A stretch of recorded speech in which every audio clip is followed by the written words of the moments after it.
Welcome to Accelerate Your Business Growth, where we're exploring all sorts of business topics.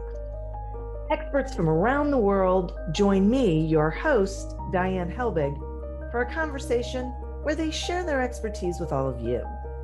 Take what you need when you need it.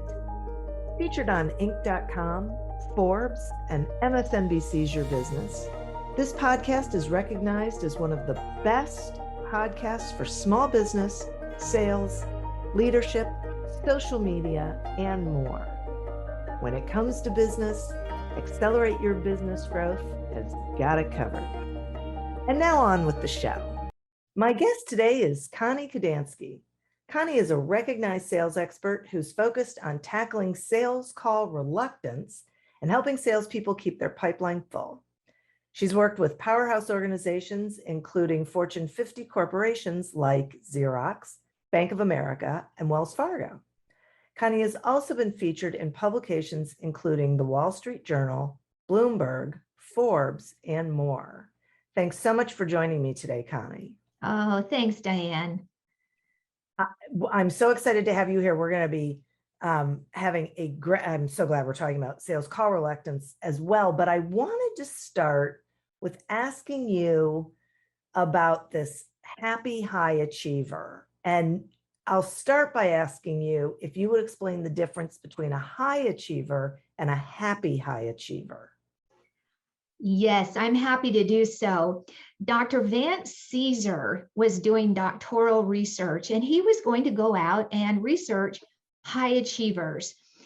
And he did. And at the end of his research, he was absolutely stunned because he found that 92% of high achievers were not happy. Wow. So he said, I need to go find out what's going on with these 8% that are happy high achievers. And he found the one telling characteristic different between the two was that when something went south for the high achiever, they would go into self-criticism, blame, anger toward themselves and others. And the happy high achiever merely took it in stride and had a different emotional intelligence where they would just say, I did the best I could with everything I had at the time. And so he found that to be very emotionally intelligent. And it didn't mean that they didn't go back and analyze it. They just gave themselves and others a break, that they did their best. So it sounds like it's a healthier, more productive way of thinking. Yes, and high achievers, the United States is full of high achievers, and the sales organizations, they're full of high achievers, right? The high achiever is clutching the trophy, the win, the close, and they are all about wanting the win. However, when you really back it up, that euphoria only lasts for a certain period of time, maybe 1 minute, 2 minutes, the day, and then they're on to chasing the next thing. And so I work with salespeople in order to enjoy the process, enjoy the adventure, and slow it down mentally. That doesn't mean you're not going to continue with your process. Just slow it down a bit and enjoy the journey instead of just waiting for that one big, glorious contract that doesn't last that long. I see. Okay, so what is the number one reason do you think that salespeople fail or flounder, into just being mediocre? Well, when you really look at a sales model, Diane, there are 5 components of a sales model. So a salesperson identifies their prospect. And sometimes it's just a simple prospect, but when you look into these bigger organizations, that's where sales enablement comes in. Who's the prospect? Get as much information before you initiate contact. So identify your prospect. And we must initiate contact with that buyer in some way, somehow, professionally and ethically. Then we introduce ourselves, our product and service. Then we have the all coveted sales meeting. And that's where most sales trainers come in once we're in front of the prospect. And yes, that's really important to have that all true good separate sales meeting and pushing it through. And then the fifth step is to influence the prospect to buy. And so the toughest part of the sale is initiating contact and introducing. And so that's where many salespeople and seasoned salespeople struggle, because we need a constant inflow of prospective buyers. And so that's where, and that's called sales call reluctance, where they're just not comfortable in initiating contact and getting in the door. Okay. What was, it's so interesting for me that salespeople are driven and motivated and, want to achieve and want to get that sale, but they get stuck, it sounds like, at that very beginning part where they have to do that outreach, which, what is it about the sales call or just the whole, any part of the process that is uncomfortable, or why is it uncomfortable, I guess, is probably more my question. Well, think about it. When we are prospecting, we are making an unsolicited outreach. Yeah. The prospect is not waiting for our call. And so we are making that unsolicited outreach, and salespeople need to reconcile that that's true, right? Yeah. And then also, there's vulnerability involved. There's uncertainty, there's risk, there's emotional exposure. So there is a fear that, and it can be all varied, that they're not going to say the right thing, and they just start second guessing themselves. They're having this major battle inside. They want to move forward, but they're sabotaging themselves by their mental habits that just keep them derailed. And so that it's not sustainable in the long run.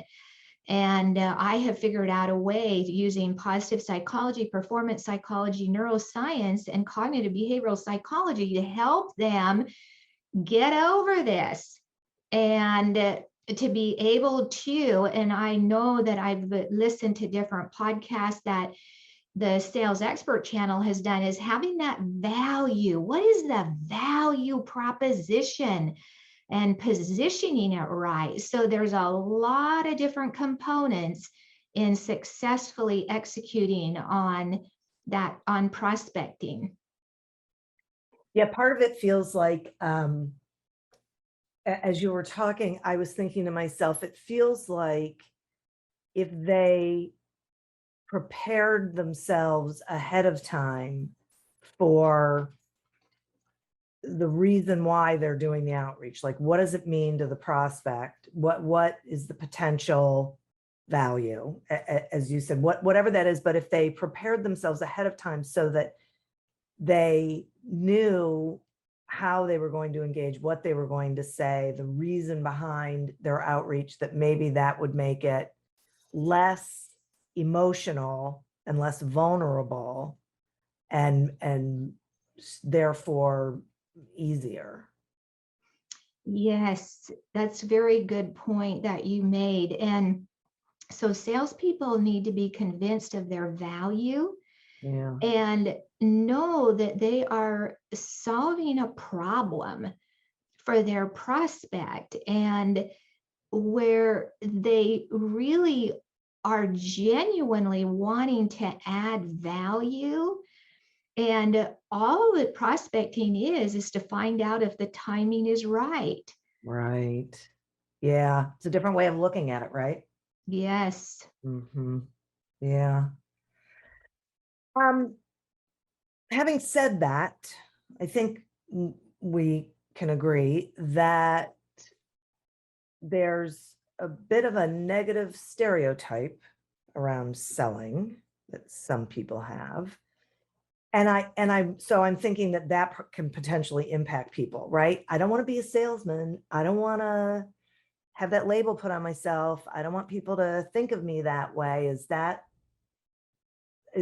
part of it? And how do you get salespeople over that fear? Yes, and it is a big part of it. And it's tragic because every profession out there, I don't care what it is, there is a negative stereotype in some way, shape, or form. And what you were just describing, Diane, is role rejection, call reluctance, where they're rejecting the role that they actually play. And they've bought into there's something wrong with selling. They're identifying with the negative. And this is where the mindset comes in. And it's who's setting the mind? Is fear setting my mind? Or is the value that I bring to the prospect setting my mind? And here's the tragedy. Sales trainers and sales managers are the carriers of that role rejection, call reluctance. And they actually are contaminating the very people they inspire or that they intend to inspire by saying, don't go out there and be like those other salespeople. Well, we want to get the salesperson so anchored into their value that they bring that they don't identify with it. And so the world is driven by sales, and all sales is solving people's problem for a profit. I mean, that's all it is when you really look at it. And so that's where when really comes into the mindset. And when people go into it self-centrically, thinking about themselves, what do they think of me? What if they're already using somebody else? What if they don't like salespeople? So they have this negative diatribe going on in their head. Right. And one of the keys to the call reluctance is when you're ready to prospect, just to say, this is not about me. This is nothing to do with me. This is not about me. And when a salesperson really embodies that, it changes for them. Mm-hmm. Right. At this time, I'd like to take a sponsor break. The Accelerate Your Business Growth podcast is happy to be sponsored by Audible.com. And I'm sure you know that Audible.com has thousands of audiobook titles to choose from, but you might not know about the other content. There's podcasts, Audible originals, guided meditations. My favorite thing is to be able to listen to different kinds of things all on the same platform. I think it's a time saver and it's like a productivity hack for me. I don't have to go jumping from one platform to another. So we're offering you a free trial. You can go to audibletrial.com/businessgrowth, sign up for that free trial, and then explore on your own. Check out the audiobooks, check out the other programs, see what really, resonates with you. Interested in getting some help with your sales strategy? Pick up a copy of Succeed Without Selling on Amazon or wherever books are sold. Can you talk some about like other types of call reluctance? Yes. And so one of the types of call reluctance is referral aversion. And so I believe, Diane, many of your listeners are seasoned salespeople, and they already have a nice business and they want to develop new business. And the best way to do that is to leverage relationships. Leverage relationships with your current client base to start thinking about strategic alliances. Who out there already has a database of your clientele? To develop relationships for strategic partnerships, referral. And there are some people that are just not comfortable with that. They're not comfortable asking their current client that absolutely loves and adores them for introductions. And the real key there is to know that when people refer, they're actually more excited about the person that is going to benefit from the referral. So if I were, I would be more excited about referring somebody to you, Diane, that you can help. That's where the energy is, than getting tied up in just referring to you. It's who can you help? And so often, does that make sense? Yes, it does. I like that. Yes. And so just think about consistently staying visible with people who can refer, and developing those strong relationships with people who are out there that are visible, and creating value for them. And then they just start referring, and our phone rings. And so that is one of the types with the referral aversion. Okay, before you go on to another type, I'm curious about something there. What do you mean when you say being visible? What does that look like for someone listening? Well, we've got to be visible in our marketplace, and whatever our niche is. And salespeople are niched. I mean, everybody has a different product or service, right? And so we need to be visible in our marketplace, on LinkedIn with our current clientele, doing LinkedIn lives, doing posts on LinkedIn, articles in trade journals, being on podcasts, consistently visible in our market. And with trade journals, wow, that's where the trade conference and the summit invitations come, so that we position ourselves as somebody who can solve their problem, right? And so that's what I mean by managing our visibility. Okay, great. Thank you for that. I appreciate that. Okay. Other types of call reluctance? Well, the over-preparer is somebody who overanalyzes and underacts. So somebody who has so much data that they get caught up in the data. You can never, ever give them enough scripts, because they're uncomfortable with the spontaneity. They're uncomfortable with the personal relationship. So they're trying to rationalize their prospecting. They're caught up in the data channel instead of the relationship channel. And so they just are so ill at ease with not knowing, because when we make a prospecting call, we are moving into uncertainty. We need to move in with curiosity instead of intrepidation. So the over preparer, oftentimes they don't wrap up very quickly, and also they just don't produce as much because they're overthinking the whole process. I think a lot of small business owners who have not been salespeople in the past are over preparers. Yes. And a lot of people with MBAs that got their they got their MBAs, and the MBA got them in the door, and it's like, oh, this is a sales position. I need to go out there and contact a buyer in aerospace. Well, how do I do that? Yeah. So they get too caught up in the how and the what to do, instead of just really recognizing that when you really think about it, Diane, you've got a salesperson and they're responsible for business development. So there is a relationship that they have with business development. And the reason my coaching really works is because we coach to the relationship. The relationship is the third entity. The relationship between business development and the salesperson is live. it's generative, it's intelligence, the relationship has a voice.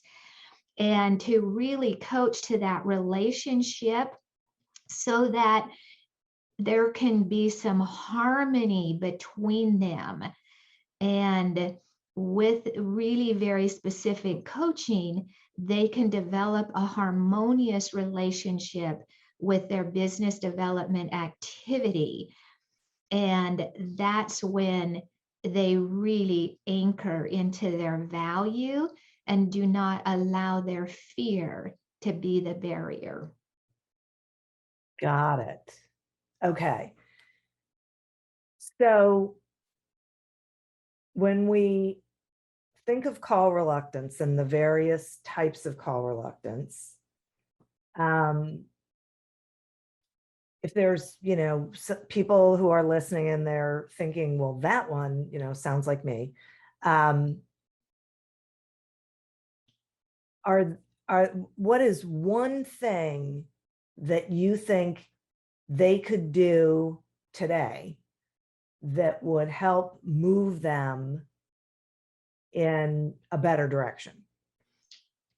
Well, number one, become aware that call reluctance is messing with them so that they can just admit it. I admit that I am not making my prospecting calls because I have a fear around it. So you really have to become aware and admit it. So that's the first thing.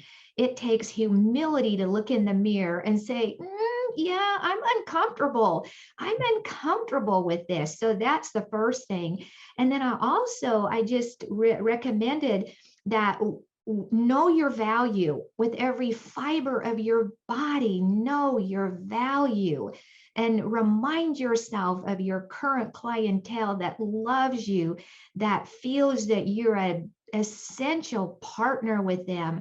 Remind yourself of them. And when you pick up the phone to punch in the numbers, just say to yourself, this isn't about me. It's not about me.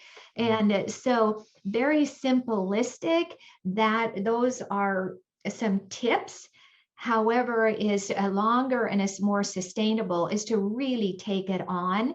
And I can send you a free link for people to take a quick assessment on their call reluctance. And then also I have a more comprehensive assessment that really zeroes in on exactly what is going on. And that's always an opportunity there to invest in that if people are really serious about getting on the other side of it. Excellent. Well, that's great. Yeah. Get me that link. I'll make sure it's in the show notes. But in the meantime, how can the listeners get in touch with you if they want to start exploring this? Well, LinkedIn. So you can find me on LinkedIn. I'd be happy to connect with you.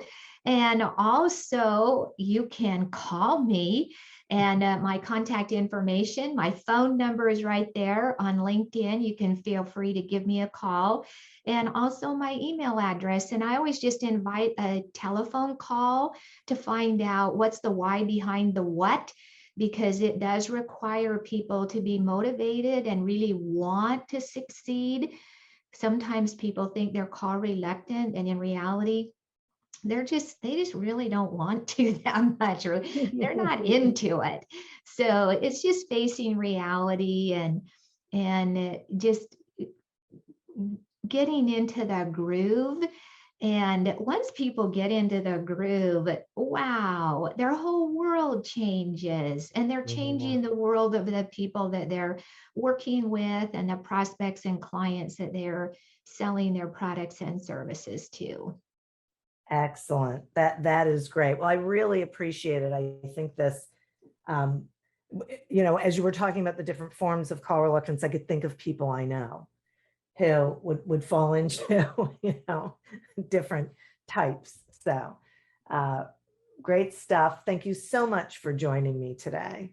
Well, thanks, Diane. Thank you for having me. And in closing, call reluctance is nothing to be embarrassed about, because it's common.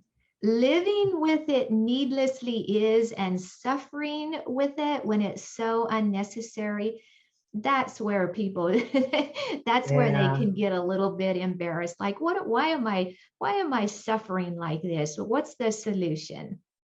Yeah, for sure. I'm really glad that you said that. I think I know people that I encounter will think, I'll say to them, well, this is not uncommon. And they'll go, wow, really? They really think everyone else has got it figured out. Oh, they don't. And this No. pandemic, where many of seasoned salespeople, they used to have really healthy lead generation channels of trade shows and conferences and different things like that. And it's been totally taken away from them. So it goes back to their telephones, their ATM machine. Yeah. Yeah, which is tricky, right? Yeah. So don't duck and dodge your phone. Somebody told me the other day, she goes, I don't dare pick up my phone because it might be a salesperson. I said, wow, what if it's your next best prospect turning into a client and you decided not to pick up your phone because you were so worried it was a salesperson. So we have to get real with ourselves for sure. For sure. Absolutely. Well, great advice. Thank you so much. And listeners, thank you. You are who we're doing this for.